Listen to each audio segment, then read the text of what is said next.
Penalti paytida yuragingiz tez urib ketganini sezganmisiz? Yoki sevimli jamoangiz gol urganida yuragingiz sakrab ketgandek bo'lganmi? Aslida bu oddiy hissiyot emas.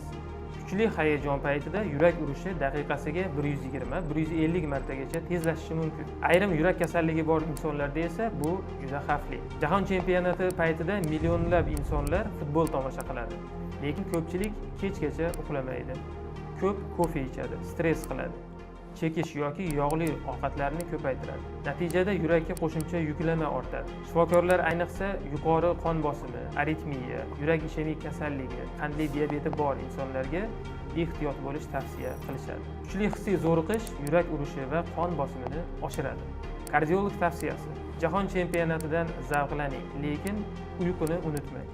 Suv iching, kofeni me'yorida iste'mol qiling. Qon bosimingizni nazorat qiling. Yurak sohasida og'riq yoki kuchli yurak urishi bo'lsa, shifokorga vaqtida murojaat qiling.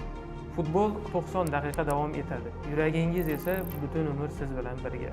Shuning uchun jamoangiz haqida qayg'uring, lekin yuragingiz haqida ham unutmang.